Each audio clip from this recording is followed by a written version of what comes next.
늘 우리에게 주시는 하나님의 말씀은 요한복음 14장 16절에서 26절까지의 말씀입니다. 내가 아버지께 구하겠으니 그가 또 다른 보혜사를 너희에게 주사 영원토록 너희와 함께 있게 하리니 그는 진리의 영이라. 세상은 능히 그를 받지 못하나니 이는 그를 보지도 못하고 알지도 못함이라. 그러나 너희는 그를 아나니 그는 너희와 함께 거하시미요 또 너희 속에 계시겠음이라.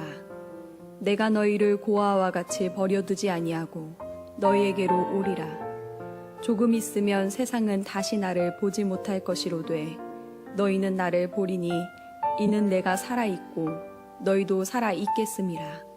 그 날에는 내가 아버지 안에 너희가 내 안에 내가 너희 안에 있는 것을 너희가 알리라. 나의 계명을 지키는 자라야 나를 사랑하는 자니 나를 사랑하는 자는 내 아버지께 사랑을 받을 것이요 나도 그를 사랑하여 그에게 나를 나타내리라. 가룟인 아닌 유다가 이르되 주여 어찌하여 자기를 우리에게는 나타내시고 세상에는 아니하려 하시나이까. 예수께서 대답하여 이르시되 사람이 나를 사랑하면 내 말을 지키리니 내 아버지께서 그를 사랑하실 것이요 우리가 그에게 가서 거처를 그와 함께 하리라. 나를 사랑하지 아니하는 자는 내 말을 지키지 아니하나니 너희가 듣는 말은 내 말이 아니요 나를 보내신 아버지의 말씀이니라.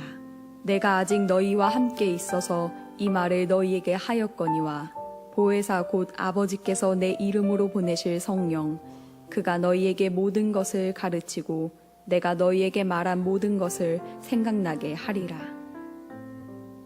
이는 우리에게 주시는 하나님의 말씀입니다. 아멘. 손에서 아직도 애기 냄새가 납니다. 아, 이게 얼마 만에 맡아보는 애기 냄새인지 모르겠어요. 진짜 너무너무 행복합니다. 예. 여러분 이 냄새 다 아시죠? 예. 너무너무 행복합니다. 충분하고 만족한 삶에 대해서 우리가 함께 나누는데 이렇게 아이들을 기도하고 나니까 저 아이들은 다 충분하고 만족하잖아요, 그렇죠? 예. 우리 아이들처럼 충분하고 만족한 삶이 됐으면 좋겠다 그런 생각이 듭니다. 우리 감사의 절기에 이 11월 달에 우리 모두가 저 엄마 품에 안긴 아이들처럼 만족하고 충분한 삶을 살게 되기를 주님의 이름으로 축복합니다. 신앙생활을 하는 사람이라면 누구나 다 주님께서 만나주셨던 첫사랑의 기억이 있을 겁니다. 여러분은 주님과의 첫사랑의 추억들이 있으십니까? 저는 중학교 1학년 때 수련회에서 은혜를 경험했습니다. 그때까지만 해도 그렇게 오랫동안 집을 떠난 적이 없었거든요. 무려 4박 5일 동안 집을 떠나서 수련회를 했습니다. 그런데 지금 생각해 보면 그때 우리 전도사님이 참 수련회를 편하게 준비했구나 라는 생각이 듭니다. 저희 집이 청평인데 집에서 한 10분 20분 걸어가면 좋은 기도원들이 많이 있습니다. 한월산 기도원, 강남금식 기도원, 믿음의 집 기도원, 지금은 이제 선한목자교회 기도원이죠. 그런 유명한 기도원들이 꽤 있고요. 또 계곡마다 산골짜기마다 소규모로 교회들이 지어놓은 그런 기도원들이 꽤 많이 있습니다. 그런데 하필이면 제가 중학교 1학년 처음 가는 그 수련회에 가까운 그 믿음의 집 기도원, 지금 선한목자교회 기도원이죠. 그 기도원으로 저희가 집회에 참석을 하게 된 겁니다. 그런데 그 집회가 청소년들을 위한 집회도 있었는데도 불구하고 그 집회를 가지 않고 어른들을 위한 집회에 저희 중고등부가 참여를 한 겁니다. 그럼 여러분 생각해 보세요. 어땠을 것 같습니까? 새벽에 6시에 일어나서 집회하고 아침 먹고 오전 10시에 집회하고 점심 먹고 오후 3시에 집회하고 저녁 먹고 저녁 7시부터 집회하고 밤새도록 기도하고 그때는 우리 권사님들 뭐 입신하시고 방언 터지시는 분들이 왜 이렇게 많은지 그냥 12시 반 1시까지 막 떼굴떼굴 굴러다니시면서 주여 주여 하고 기도하시고 방언하시고 잠도 못 자고 막 거의 뜬 눈으로 지새다가 또 6시 되면 다시 일어나서 집회하고 그거를 무려 3박 4일 동안 저희가 반복을 했습니다. 우리가 얼마나 그 수련회 하면서 힘들었는지 우리 목사님이 올라와서 보시고는 전도사님 막 혼냈어요. 애들을 이런 데 데리고 오면 어떡하냐고. 그래서 1박 2일 동안 더 재밌게 하라고 교회에서 과자도 사주시고 그래서 저희가 무려 수련회를 4박 5일 동안 했었습니다. 이제 수련회 하는 동안 우리 형들은 동네 형들 뭐 교회 형들은 탈출을 하려고 막 애를 썼는데 산속에서 어떻게 탈출도 못하고 도망가다 붙잡히고 그랬던 기억이 납니다. 그런데 저는 그 수련회에서 은혜를 크게 받았습니다. 처음 중학교 1학년 갔던 수련회에서 제 삶의 첫 은혜를 경험했습니다. 정말 큰 은혜. 하나님 살아계시고 나를 사랑하시고 하나님 여기 계시는구나 하는 은혜. 둘째 날 저녁 집회가 끝나고 나서 다 라면을 끓여서 이렇게 나눠 먹는데 어떤 생각이 드냐면 여기가 천국인 것 같다는 생각이 드는 거예요. 그래서 여기서 천막 치고 살았으면 좋겠다. 그 베드로와 요한과 야고보가 변화산에 올라가서 예수님한테 그러잖아요. 여기 우리 초막셋을 짓고 여기서 살았으면 좋겠습니다 하는 그 마음을 제가 중학교 1학년 때 첫 수련회에서 경험을 했습니다. 그렇게 은혜를 경험하고 집으로 돌아와서 처음 한 일이 뭐냐 하면 매일 저녁마다 교회 가는 거예요. 그래서 지하 기도실에, 이 마룻바닥이 있는 그 지하 기도실에서 매일 저녁 기도하는 거였습니다. 제가 그렇게 기도한다고 하니까 우리 누나들이랑 형들이 같이 하자고. 그래서 이제 3, 4, 5 모여서 많이 모일 때는 7, 8명 모이기도 하고 그렇게 해서 기도를 시작했습니다. 방학 때니까, 여름 방학 때니까 매일 저녁 모여서 기도를 하는데 같이 기도도 하고 찬송도 하고 서너 시간씩 기도를 하기도 했습니다.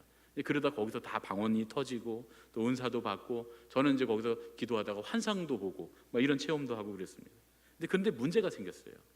목사님이 우리가 기도하는 모습을 보고는 맨날 너무 늦게까지 모여서 기도하니까 걱정이 되셨던 모양이에요. 워낙 군목 출신 호랑이 목사님이시라 한번 소리 지르시면 굉장히 무서우셨거든요. 그날도 지하 기도실에서 우리가 열심히 기도하고 있는데 내려오시고는 문을 벌컥 여시고는 뭐 하고 있어? 다 집에 빨리 가! 그러신 거예요. 그때 시간이 한 9시쯤 됐거든요. 저녁 9시쯤. 저희들이 다 깜짝 놀랐죠. 목사님 오셔서 큰 소리를 치시니까. 그리고 이제 형들이 막 이제 빨리 정리하고 가자고 이렇게 막 이제 방석 정리하고 있을 때 저는 이제 따라 올라갔습니다. 목사님 따라 올라가 갖고 목사님 방문을 이렇게 탁 목사님실 문 앞에서 무릎을 탁 꿇고 앉아서 막 눈물을 흘리고, 중학교 1학년 때니까 순수했죠. 눈물을 막 흘리면서 목사님 우리는 기도하고 싶어요. 기도하게 해주세요. 이러면서 이제 앞에서 무릎 꿇고 울고 있었던 거예요. 우리 집에 저 같은 녀석 하나 있습니다. 제가 보니까 얘도 그럴 것 같아요.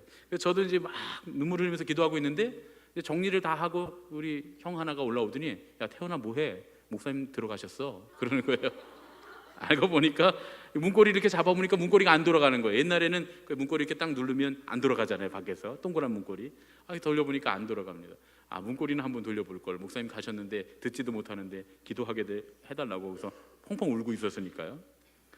그러고 나서 이제 목사님 사실 걱정되니까 너무 학생들이 늦게까지 있으니까 목사님 들어가셔야 되는데 못 들어가시니까 아마 이제 들어가라 이런 얘기를 하신 것 같은데, 그러고 나서는 이제 형들이 누나들이 교회에 안 나오는 거예요. 기도하러. 목사님한테 혼나니까. 그래서 저도 이제 그래서 혼자 기도하기 시작했습니다. 근데 여러분 그 혼자 깜깜한 기도실에 조용히 기도해 보신 적 있으신가요? 굉장히 시끄럽습니다. 생각보다 굉장히 시끄러워요. 난데없이 막 발소리가 들리고요. 저절로 문이 막 열렸다 닫혔다 하고요. 막 쿵쾅쿵쾅거리고 굉장히 소란스럽습니다. 아마 기도하느냐고 집중해서 조용한 데 혼자 있으면 이 아마 감각기관들이 예민해져서 밖에서 나는 소리인데도 꼭 안에서 나는 것처럼 들리는 모양이에요. 그래서 깜짝 놀라서 뒤를 돌아보기도 하고 기도실에서 올라와서 복도에 가보기도 하고 누가 슬리퍼를 막 끌고 다니는 것 같고 막 뛰어다니는 것 같고 문도 막 열었다 닫았다 하는 것 같으니까 분명히 문을 잠그고 들어왔는데, 제가 교회 문을 분명히 잠그고 들어왔는데 사람이 있는 것 같은 느낌이 자꾸 드는 거예요.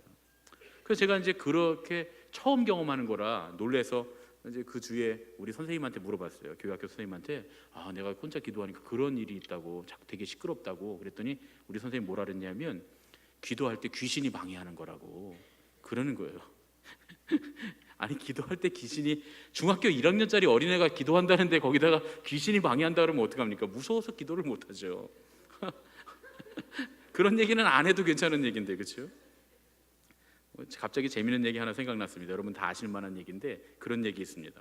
어떤 분이 다 기도실에 들어가서 기도만 하면 귀신이 나와서 기도를 방해했다는 거예요. 그래서 권사님, 아는 우리 신앙이 좋은 권사님한테 권사님 제가 기도실에서 기도만 하면 귀신이 나와서 방해를 해요. 그랬더니 그럴 때는 찬송가를 불러야 된다고, 찬송을 열심히 부르면 귀신이 떠나간다고 그러셨다는 거예요. 그래서 이제 기도하러 갔는데 막 기도하고 있는데 귀신이 또 나타나니까 찬송가를 불러야 되는데 너무 당황한 나머지 찬송가가 하나도 생각이 안 나더라는 겁니다. 그래서 그걸 불렀다는 거잖아요. 당신은 사랑받기 위해 태어나서, 그걸 불렀더니 귀신이 갑자기 당황하더니 한참을 듣더니 감사해요 하고 귀신이 답가를 불러줬다는. 그냥 웃자고 만든 꾸며낸 얘기입니다. 그런 일은 있을 수 없는 얘기죠. 꾸며낸 얘기입니다. 웃자고 한 겁니다. 여러분 또 어디 가서 진짜 그랬다 그러시면 안 됩니다. 더더군다나 제가 말했다고는 절대 하지 마십시오. 주님의 교회에 와서 우리가 기도하려고 앉으면 거룩하신 성령님께서 우리와 함께 하십니다. 아브라함이 소돔과 고모라를 위해서 기도할 때 하나님 그 앞에 와서 앉아 계신 것처럼 거기 계시잖아요. 아브라함이 무릎을 떼서 일어나서 기도를 그치기 전까지 하나님 떠나지 않으십니다. 아브라함이 10명 그랬으니까 10명이지, 아브라함이 무릎 꿇고 일어나지 않고서 1명 그랬으면 1명까지도 하나님 거기 앞에 계셨을 거예요. 그렇죠? 아브라함이 일어나니까 하나님이 떠나셨다고 성경이 분명히 기록합니다. 우리가 기도하려고 무릎을 꿇으면, 기도하려고 우리의 손을 모으고 기도하려고 머리를 숙이면 하나님 우리와 함께 계십니다. 그런데 하나님께서 우리 곁에 계셔서, 우리 안에 계셔서, 우리 앞에 같이 앉으셔서 우리의 기도를 들으시는데 어떻게 귀신 따위가 올 수 있습니까? 올 수 없습니다. 그런 일은 아예 일어날 수가 없는 일입니다. 우리가 기도할 때 귀신이 와서 회방한다는 말은 잘못된 말입니다. 기도를 안 하니까, 하나님 앞에 우리가 서 있지 않으니까, 하나님 앞에 앉아 있지 않으니까 귀신이 와서 회방을 한다면 모를까? 하나님과 대화하는 도중에 귀신이 그 사이에 끼어드는 일은 어림도 없는 얘기입니다. 그렇죠, 여러분? 빛이신 하나님이 거기 계신데 어둠인 악한 영이 어떻게 오겠습니까? 창조주이신 하나님이 그 위엄을 갖고 우리 앞에 앉으셔서 우리의 기도를 듣고 계신데 어딜 사탄 같은 잡영이, 악한 영이 그 사이에 끼어들 수 있겠느냐, 그런 얘기죠. 그러니까 지금 같으면 이제 그런 얘기를 제가 귀등으로도 안 들을 것 같아요. 그런데 그때는 이제 중학교 1학년 때니까 귀신이 기도를 방해한다, 이 선생님의 말씀을 듣고 나니까 너무 무서운 거예요. 혼자 기도실에서 딱 불 꺼놓고 기도하는데 얼마나 무서운지, 누가 얼굴에 이렇게 대고 쳐다보는 것 같기도 하고, 자꾸 와서 날 건드리는 것 같기도 하고, 막 귀신이 이렇게 막 날아다니고 막 빙글빙글 돌고 있는 것 같기도 하고, 너무 무서워갖고 기도실에서 뛰쳐나와 도망 나왔습니다. 그래서 집에 가서 자는데 자존심이 상하는 거예요. 너무 기분이 안 좋은 거예요. 귀신한테 진 것 같고, 믿음을 잃어버린 것 같고, 하나님을 못 만나고 귀신만 만나고 온 것 같고, 그런 생각이 너무 들어서, 그래서 너무 자존심이 상하는 거예요. 그 다음날 또 갔습니다. 그 다음날 또 가서 또 기도합니다. 그랬더니 막 발소리가 들리고, 마루가 삐걱대고, 막 문도 열렸다 닫혔다 하고, 창문이 막 쉴 새 없이 쿵쾅거리고, 막 뛰어다니고, 막 슬리퍼 질질 끌고 다니고, 뭐 누가 소리를 지르는 것 같기도 하고. 근데 그러거나 말거나 그냥 계속 기도에 집중해서 아버지 하나님 하면서 기도를 했더니 땀을 뻘뻘 흘리면서 한참 기도하다 보니까 문득 사방이 다 조용해진 거예요. 조용해진 걸 느꼈습니다. 그리고 마음에 평안이 오는 거예요. 평안하고 주님이 주시는 평강이 느껴집니다. 근데 그런 일들이 제가 어렸을 때 주님과 연애하던 그 첫사랑의 추억들입니다. 가난한 어린 시절을 보냈지만 다른 사람들이 보면 지금 제가 생각할 때 참 불우한 유년 시절, 청소년 시절을 보냈다라고 생각할 수 있는데, 그런데 부족한 건 하나도 없었어요. 그때 당시에 부족한 걸 하나도 몰랐습니다. 교회만 오면 그렇게 행복한 거예요. 그때는 제 소원이 뭐냐면 평생 영원히 교회에 살면서 찬양만 부르면서 그렇게 살았으면 좋겠다. 천국에 가면 찬양만 부르고 예배만 드린다 그러잖아요. 그때 아주 어렸을 때는 그 얘기를 듣고 거기 가면 지루해서 어떻게 살지 그랬는데, 은혜를 경험하고 나니까 천국에 가서 찬양만 부르고 예배만 드리면서 살면 너무 좋겠다, 그런 생각이 들더라고요. 중학교 때부터 성가대, 찬양단 봉사하고, 교회 행사만 있으면 달려가고, 성경학교 보조교사 봉사하고, 제가 이렇게 중학교 1학년 때도 키가 컸거든요. 지금 키가 거의 중학교 1, 2학년 때 키입니다. 근데 그러니까 어른들이 저를 고등학생인 줄 알고 데려다가 성가대에 세우신 거예요. 그래서 성가대 테너를 계속 했습니다. 중학교 1학년 때부터. 심지어는 교회에 할 일 없나 찾아다니다가 장로님들한테 붙잡혀갖고 시멘트 개갖고 교회 공사도 해보고, 안 해본 게 없습니다. 막 벽돌 이 도르래 달아갖고 벽돌 쌓는 그 교회 천장에 벽돌 쌓는 공사도 해보고요. 심지어는 교회 유치원에 붙잡혀갖고 그 낙엽 막 접고, 막 종이 접기 해갖고 환경판도 매 계절 바뀔 때마다 그 환경판 절반은 제가 바꾼 거예요. 제가 옆에서 다 앉아갖고요. 성탄절 되면 우리 유치원 선생님들이 저를 붙잡아다가 산타클로스 옷 입혀갖고 연습시켜, 오호호 이런 거 연습시켜갖고 애들 집집마다 다니면서 선물 나눠주게 하고요. 제가 아르바이트로 한 거 아닙니다. 그냥 정말 고스란히 돈 한 푼 받지 않고 고스란히 봉사한 거예요. 그런데 그 일들이 그렇게 행복하고 좋았습니다. 나의 생활과 나의 상황과 나의 환경과는 관계없이, 내게 늘 일어나고 있는 힘들고 어려운 사건들과는 전혀 관계없이 그죠? 하나님 안에서 할 수 있는 그 베풀어 주신 모든 일들이 즐겁고 행복했습니다. 지금 생각해 보면 그 일들이 모두 성령님께서 나와 함께 하셨기에 가능했던 일, 만족하고 충만했던 일이 아닐까 그렇게 생각합니다. 거기에 충분하고 만족한 삶의 비밀이 숨어 있습니다. 성령님과 동행하는 삶, 성령님께서 내게 오시는, 그리고 그 성령님을 내 삶에 인정해드리고 받아들이는 그 사건에 충분하고 만족한 삶의 비결이 숨어 있습니다. 성령님은 어떤 분이시기에 우리를 충만하게 하고 충분하게 하고 만족하게 하실까요? 오늘 요한복음에서 사도 요한은 예수님께서 하신 말씀을 통해서 성령님이 어떤 분이신지를 우리에게 전해주십니다. 아마 오늘 여러분들이 성경을 이렇게 들으시면서 읽으시면서 잘 내용이 안 들어오셨을 거예요. 그렇죠? 이게 무슨 내용인지 좀 헷갈리셨을 거예요. 좀 난해했을 겁니다. 여기 난해한 부분입니다. 사실 수수께끼 같은 그런 부분이에요. 예수님이 분명히 성령님에 관해서 설명하고 계신데 이 내용이 난해하고 수수께끼 같습니다. 그런데 이제 한 가지 확실한 건 있어요. 초두부터 예수님 말씀하십니다. 성령님의 영원하심에 대해서 말씀하십니다. 예수님께서 구하시고 아버지께서 보내주실 진리의 성령님, 그분은 영원하신 분이라는 거예요. 16절 우리가 함께 읽어보겠습니다. 16절 말씀입니다. 시작. 내가 아버지께 구하겠으니 그가 또 다른 보혜사를 너희에게 주사 영원토록 너희와 함께 있게 하리니. 영원토록 너희와 함께 있게 하리니. 영원하신 분인데 우리와 함께 하신다는 거예요. 제가 이 말씀을 읽다 보니까 해병대가 생각났습니다. 물론 저는 해병대랑은 요만큼도 상관이 없는, 전혀 해병대 근처에는 가보지도 않은 사람입니다만 오늘 본문 읽다가 뭐가 생각났냐면 한 번 해병은 영원한 해병, 이게 생각나더라고요. 해병처럼 한 번 성령님은 영원한 성령님이시구나. 한 번 우리 안에 계시면, 우리와 함께 하시면 영원히 함께 하시는구나. 신의가 있는 분이구나, 의리가 있는 분이구나 하는 생각을 하게 됐습니다. 여러분, 이 말씀이 너무 좋죠? 영원히 성령님이 우리와 함께 하시는 줄로 믿습니다. 이렇게 해놓고 그 다음부터 굉장히 어려워집니다. 20절부터 21절 말씀입니다.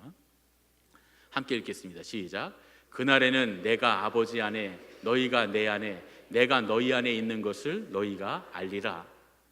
나의 계명을 지키는 자라야 나를 사랑하는 자니 나를 사랑하는 자는 내 아버지께 사랑을 받을 것이요 나도 그를 사랑하여 그에게 나를 나타내리라. 아멘. 예수님께서 지금 성령님에 대한 설명을 하시는 중이거든요. 지금 우리가 오늘 읽은 말씀은 성령님으로 시작해서 성령님으로 끝납니다. 예수님께서 성령님이 어떤 분이신가에 대해서 우리에게 설명해 주시는 내용입니다. 그런데 성령님에 대해서 설명해 주시는데 갑자기 난데없이 내 계명을 지키라는 거예요. 그게 나를 사랑하는 거라는 거예요. 주님이 우리 안에, 우리가 주님 안에 있는 놀라운 은혜가 있다는 거예요. 그걸 경험하려면 예수님의 계명을 지켜야 한다는 겁니다. 이 말씀 굉장히 생소하고 어려운 말씀입니다. 더더군다나 주님이 우리 안에, 우리가 주님 안에 거한다. 여러분, 이 말씀을 이해할 수 있으십니까? 우리가 늘 이 말씀을 애용하고 외우고 이 말씀을 듣기 때문에 내가 주님 안에, 주님이 내 안에 이렇게 말은 하지만 여러분 생각해 보세요. 내가 그 안에 들어가 있으면 절대로 그는 내 안에 들어올 수 없습니다. 그렇죠? 그가 내 안에 들어와 있으면 나는 그 안에 들어갈 수 없어요. 어떻게 해야 나도 그 안에 들어와 있고 그도 내 안에 들어올 수 있습니까? 이건 불가능한 일이잖아요. 포함의 관계이니까요. 그렇죠, 여러분? 이게 비밀입니다. 신비합니다. 어떻게 그럴 수 있냔 말이죠. 이해할 수 없습니다. 그런데 주님이 우리 안에, 우리가 주님 안에 거하게 되려면 예수님의 계명을 지켜야 한다는 거예요. 그러면 예수님의 계명과 주님이 우리 안에, 우리가 주님 안에 있는 것, 우리와 주님과 서로의 안에 거하는 것이 어떤 관계가 있다는 말씀입니다. 그렇죠? 그래서 23절, 24절을 계속 한번 읽어보겠습니다. 23절, 24절입니다. 시작.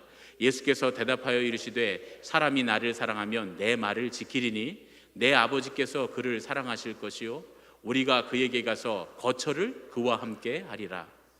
나를 사랑하지 아니하는 자는 내 말을 지키지 아니하나니 너희가 듣는 말은 내 말이 아니요 나를 보내신 아버지의 말씀이니라.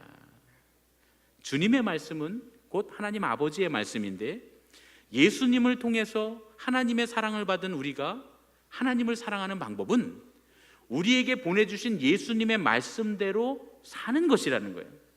그게 예수님을 사랑하는 것이고, 예수님을 통해서 우리에게 사랑을 베풀어 주신 하나님의 사랑을 보답하는 방법, 하나님을 사랑해드리는 방법이라는 말씀입니다. 이 말씀을 제가 쭉 읽다가 한 가지 딱 깨달음이 왔습니다. 아, 성령님은 말씀으로 우리에게 오시는 분이구나. 성령님에 대한 설명을 쭉 하시면서 예수님이 말씀에 대한 얘기를 계속 하시니까, 예수님의 계명에 대한 얘기를 하시니까, 아, 성령님은 예수님의 계명으로, 하나님의 말씀으로 우리에게 오시는 분이구나. 하나님의 말씀이 우리 안에 들어오셔서 우리로 하여금 하나님께서 원하시는 삶을 살도록 인도해 주시는구나. 그래서 우리가 하나님의 말씀의 성령을 인정하고 받아들이고 따르면 그 말씀이 우리 안에 들어오게 되지요. 그런데 또한 그 말씀을 따라서 우리가 살아가니까, 그 말씀이 우리를 움직이시니까 우리가 그 말씀 안에 있게 되는 거구나 하는 깨달음을 얻게 됐습니다. 이렇게 생각하고 나니까 수수께끼가 쫙 풀렸습니다. 예수님을 사랑해서 예수님의 계명을 지키면 말씀으로 역사하시는 성령님께서 우리 안에 들어오시고, 우리가 그분을 인정하고 그분을 받아들이고 그분의 뜻대로 살려고 우리가 결심하면 우리가 그분 안에 거하는 놀라운 신비가 또한 이루어지게 된다, 그런 말씀입니다. 그래서 예수님 말씀하시죠. 말씀을 알지 못하고 하나님의 말씀을 인정하지 않는 이 세상 사람들은 예수님의 오늘 하신 말씀대로 성령을 알지 못하는 것이 당연하다, 그런 얘기입니다. 성령이 그 안에 있고 성령님께서 우리를 운행하시고 움직이셔야, 우리가 주님 안에, 주님이 우리 안에 있어야 이분이 어떤 분인지를 온전히 알게 되는데, 하나님의 말씀을 받아들이지도 않고 하나님의 말씀을 받아들였다고는 하나 그 말씀대로 살지 않으면 성령님을 알 수 없다, 세상이 주님을 모른다, 그런 얘기죠. 결국 성령님께서 이끄시는 삶이라고 하는 건 뭐냐? 하나님의 말씀을 따라 사는 삶이다, 예수님의 계명을 따라 사는 삶이다 하는 말씀입니다. 그러면 우리가 들고 다니는 성경책이 성령님이라는 뜻일까요? 혹은 우리 머릿속에 달달 외워진 성경 지식이 성령님이라는 뜻입니까? 물론 아닙니다. 그렇지 않습니다. 말씀이신 성령님은 활자로 기록된 책도 아니고 우리 머릿속에 성경 지식도 아닙니다. 성령님은 우리의 신비에 새겨진 말씀입니다. 지금도 살아서 역사하시고 우리를 말씀대로 살도록 이끄시는 천지를 창조하신 하나님의 지혜이며 하나님의 호흡이라고 성경은 우리에게 이렇게 말씀해 주십니다.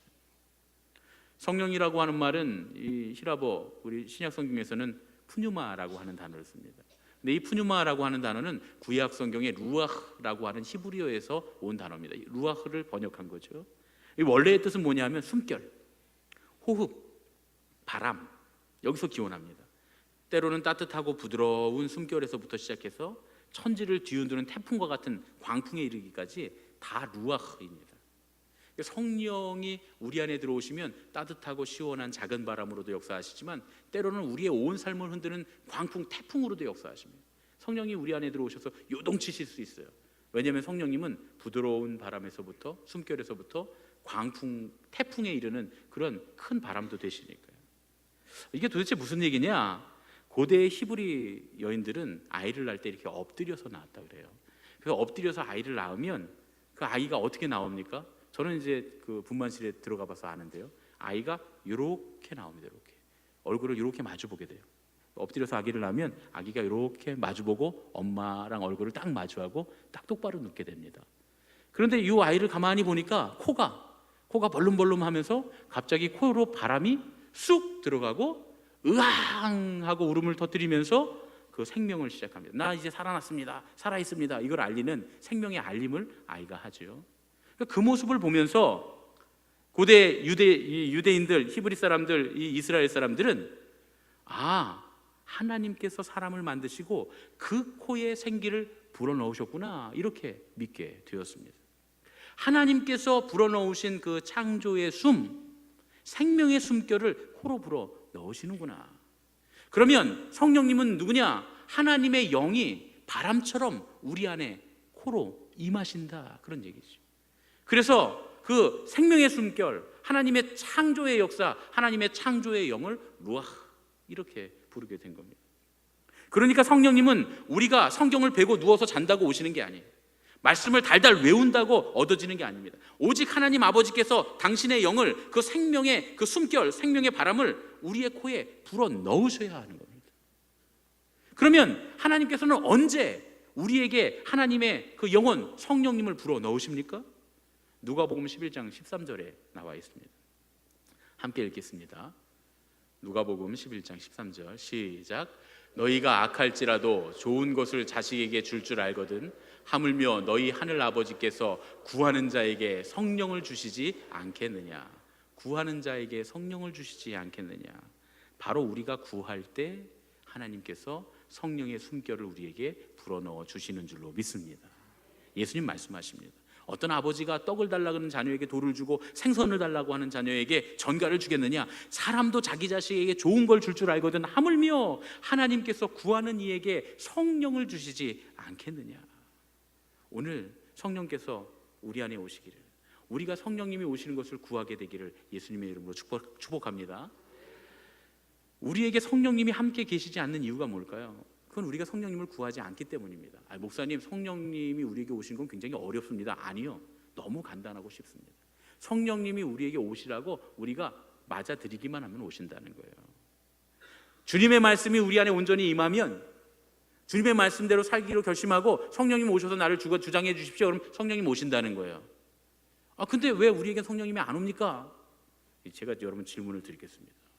여러분, 마곡에 45평 아파트가 떨어지는 게 좋습니까? 성령님이 오시는 게 좋습니까?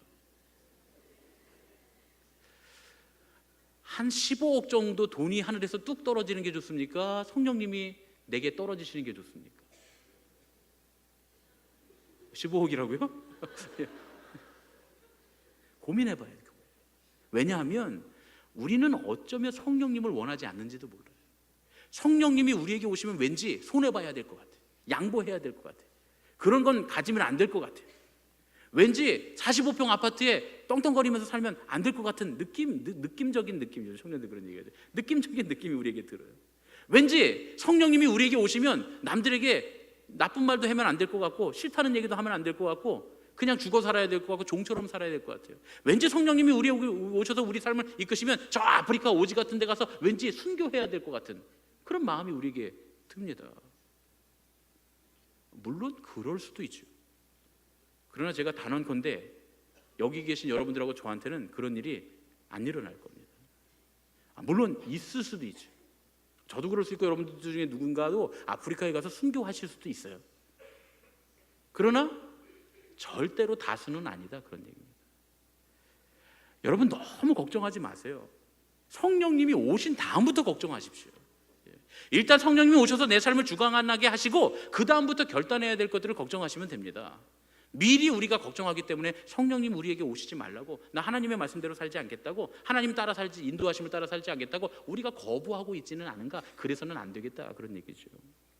여러분, 하나님은 우리를 너무나 잘 아시기에 사람을 봐가면서 사용하십니다.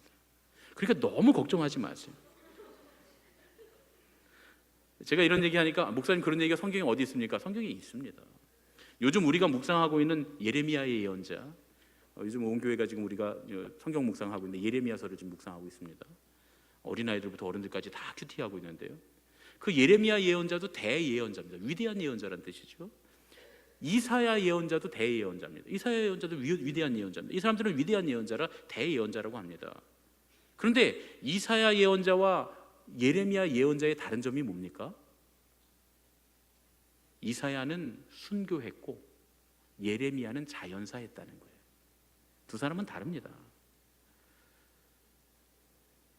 이사야서를 가만히 읽어보면 이사야는 순교할 만한 사명감과 강단이 있는 사람이었어요. 누가 나를 위해 가며 내가 누구를 보낼고, 누가 우리를 위해 가며 우리가 누구를 보낼고 할 때 이사야가 손들잖아요. 제가 여기 있습니다. 나를 보내십시오. 이게 이사야입니다. 그 이사야는 얼마든지 순교라도 능히 감당할 만한 강단과 사명감을 가졌기에 하나님께서 순교자의 위대한 직분을 그에게 맡겨주십니다. 물론 힘들고 어려웠겠죠. 물론 고통스러웠겠죠. 그러나 감당할 만했기에 하나님 이사야에게 그걸 맡겨주십니다. 예레미야는 어떻습니까? 예레미야의 별명이 눈물의 예언자입니다. 유약하기 짝이 없는 사람이에요. 늘 살려달라고 합니다. 여러분 성경 읽으시다 보면 예레미야는 계속 살려달라 그래요. 계속 울어요. 하나님께만 살려달라 그러는 게 아닙니다. 심지어 자기가 당신은 하나님의 심판을 받을 것이요 이렇게 말해놓고 저 살려주세요. 이 지난 주간에 시드기야 왕에게 살려달라고 애걸복걸하는 예레미야 보셨죠? 하나님이 뭐라고 말씀하시되 당신을 심판하신답니다. 근데 저는 좀 살려주세요. 어떻게 보면 볼품없는 우리의 모습과 비슷한 사람이었습니다. 그래서 하나님께서는 예레미야의 생명을 요구하지 않으십니다. 예레미야가 고난에 빠졌을 때 매번 사람들을 통해서 기적적인 역사를 통해서 예레미야를 정말 어떻게 저렇게 살아났지? 할 정도로 살려주십니다. 그 회오리치는 역사의 한복판에서 전쟁의 한가운데서도 그의 생명과 안전을 보호해 주십니다. 그러나 그렇다고 해서 우리가 예레미야를 거룩하지 않다고 말하지 않습니다. 위대하지 않다고 말하지 않습니다. 왜 그렇습니까? 그렇게 유약한 성품을 지녔음에도 불구하고 끝까지 하나님의 말씀을 그대로 선포합니다. 저 살려주세요라고 말할지언정 당신은 하나님이 심판하신다고 했습니다. 그 뒤에는 살려달라고 말할지언정 하나님이 하라고 하면 목숨의 위험을 느끼면서도 가서 끝까지 하나님의 말씀을 따라가고 하나님의 말씀을 그대로 선포합니다. 그것이 예레미야를 하나님의 거룩한 예언자로 만든 겁니다. 성령님이 하시는 일이 바로 그 일입니다. 우리가 연약하고 부족할지라도 하나님의 뜻대로 살아가도록, 때로는 감당할 수 없어서 하나님 나 못 살겠어요 이렇게 못하겠어요 할지라도 그때그때 우리의 필요를 채워주시고 구원해 주시면서 끝까지 하나님의 뜻을 따라 살아갈 수 있도록 도와주시는 분이 하나님이십니다. 그분이 바로 성령님입니다. 어떤 분들은 가끔 성령님을 신들 중에 가장 큰 신 정도로 생각하시는 분들이 계세요. 뭐 큰 귀신이 작은 귀신 이기니까 기왕이면 성령님을 모시자고, 만사형통이라고. 무속적인 신앙입니다. 아주 무속적인 신앙이죠. 무당입니다. 무당. 그래서인지 교회 다니는 사람들 중에서도 가끔 성령님을 큰 신으로 모시는 무당들을 볼 수 있습니다. 아이가 대입시험을 치르는데 어느 대학에 원서를 넣어야 붙겠습니까? 혹은 사업을 시작하려고 하는데 무슨 사업을 해야 크게 성공하겠습니까? 당연히 기본적으로 치료를 받고 상담을 받아야 될 그런 질환 환자들에게 믿음이 없다면서 의학적인 도움 말고 기도받으라고 말이죠. 기도하라고 말이죠. 그래서 낫는다고. 그게 믿음인 양 말하는 사람들 적지 않습니다. 이런 걸 예수무당이라고 합니다. 그런데 성경을 묵상하면 묵상할수록 성령님께서 하시는 일은 그런 일이 아니라는 걸 우리가 알 수 있습니다. 오늘 예수님이 성령님이 어떤 분이라고 우리에게 말씀하십니까? 26절입니다. 우리 26절을 크게 함께 읽겠습니다. 시작. 보혜사 곧 아버지께서 내 이름으로 보내실 성령 그가 너희에게 모든 것을 가르치고 내가 너희에게 말한 모든 것을 생각나게 하시리라. 성령이 기적을 일으키신다 그랬습니까? 병을 고치신다 그랬습니까? 뭔가 놀라운 일을 행하신다 그랬습니까? 아니요. 성령님이 하시는 일은 가르치고 생각나게 하시고 인도하시는 것이다. 우리를 이끌어 주시는 것이다. 이렇게 말합니다. 성령은 기적을 일으키는 분이 아닙니다. 우리에게 성령님은 좋은 부모와 같은 선생님, 좋은 부모님과 같은 선생님입니다. 이런 거죠. 저는 이제 고집이 엄청 세서 어렸을 때 회초리를 많이 맞았습니다. 잘못을 해도 나 뭐가 잘못했는데요? 나 잘못한 거 없어요. 그리고 막 대들고 그래서 회초리를 많이 맞았는데 우리 집에도 저랑 똑같은 녀석이 또 하나 있습니다. 그런데 이제 저는 이제 아이들을 혼낼 때 계속 얘기해요. 이렇게 잘못됐고 이래서 잘못됐고 이거 잘못됐지. 그건 계속 이렇게 하면 이렇게 되겠지 하고 이해를 시켜서 너 결국 잘못했어 안 잘못했어? 그럼 잘못했습니다. 그러면 제가 회초리를 그때 대요. 저는요. 왜냐면 이해 안 시키고 일단 두들겨 잡아갖고 때려놓고 폭력으로 제압한 다음에 너 잘못했지 이런 건 좀 비신사적이라는 생각이 들어서 그렇다고 해서 제가 회초리를 대야 될 때 안 되지는 않습니다. 꼭 설득한 다음에 맨 마지막에 내가 잘못했다고 인정하면 그러면 너 어떻게 벌을 받을래? 하고 제가 회초리를 댈 때가 있습니다. 우리 어머니는 안 그러셨어요. 그냥 붙잡아서 막 때리셨는데 우리 어머니 힘이 얼마나 센지 10대만 맞으면 종아리에서 피가 터졌습니다. 그런데 회초리를 그렇게 맞고 막 고집이 꺾이고 그제서야 막 울고 죽겠다고 하고 잘못을 인정하고 잘못했어 안 잘못했어 잘못했어요 또 그럴 거야 안 그럴 거야 다시는 안 그럴게요. 그렇게 하고 나면 이제 어머니가 가서 찬물로 씻으라는 거예요. 왜 찬물로 씻으라는지 잘 몰랐는데 지금 생각해 보면 이 부으니까 붓기 빠지라고. 그럼 따끔따끔한데 그 찬물로 탁 씻고 나와요. 그리고 오면 이제 어머니가 너무 뭘 왜 이렇게 고집을 피우냐고, 잘못했으면 잘못했다, 빨리 하면 덜 맞을 텐데 하면서 종아리에 이렇게 바세린을 발라줍니다. 그러면 이제 꺽꺽대고 에악 이렇게 울다가 갑자기 막 이러고 있잖아요. 이제 그러고 있으면 이제 어머니가 이렇게 보고서는 부침개 부쳐줄게. 그리고 부엌에 가서는 밀가루에다가 호박을 한뜩 썰어놓고는 부침개를 부쳐줍니다. 그 부침개 먹으면서 이제 마음이 풀어지는 거예요. 저는 자식을 가르치는 그 부모의 마음, 잘못해서 혼났는데도 혼내고 나면 미안하잖아요, 그렇죠? 그럼에도 불구하고 잘못한 걸 덮어줄 수는 없잖아요. 어떻게든 사랑으로 이끌어서 사랑의 회초리를 대서라도 바른 길로 가게끔 만들어주려고 하는 그 부모의 모습, 그 좋은 부모님 같은 좋은 선생님, 그분이 성령님이라고 저는 생각합니다. 우리의 삶이 진짜로 만족스럽고 충분하려면 여러분 제대로 살아야 합니다.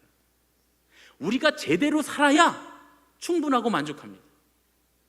세상은 욜로, 세상을 즐겨라, 여행을 다니고 여기저기 놀러 다니고 먹고 싶은 건 마음대로 먹고 웰빙, 인생을 잘 살아라, 그래야 충분하고 만족하다라고 말하지만 그 말은 거짓말입니다. 우리의 인생이 정말로 충분하고 만족하려면 여행을 다니고 맛있는 걸 맨날 만들어 먹고 맛있는 걸 사 먹고 그렇게 해야 행복한 게 아니라 제대로 살아야 행복합니다. 그래야 충분합니다. 그래야 충만합니다. 그래야 부족함이 없습니다. 하나님께서 우리에게 원하시는 그 뜻대로 제대로 살려면 우리는 결국 하나님의 말씀이신 성령님, 우리를 인도하시는 하나님의 뜻대로 이끄시는 성령님을 받아들이고 인정해야 합니다. 우리가 성령님을 우리 안에 모시고 하나님의 말씀이 우리를 이끄시는 대로 살기 시작하면 그때는 우리가 진짜 인생을 살기 시작합니다. 그게 진짜로 살아있는 것입니다. 그래서 예수님이 우리에게 이렇게 말씀하십니다. 오늘 17절부터 19절 말씀입니다. 17절 중반부터 읽겠습니다. 시작. 그러나 너희는 그를 아나니 그는 너희와 함께 거하시며 또 너희 속에 계시겠습니다. 내가 너희를 고아와 같이 버려두지 아니하고 너희에게로 오리라. 조금 있으면 세상은 다시 나를 보지 못할 것이로되 너희는 나를 보리니 이는 내가 살아있고 너희도 살아있겠습니다. 할렐루야.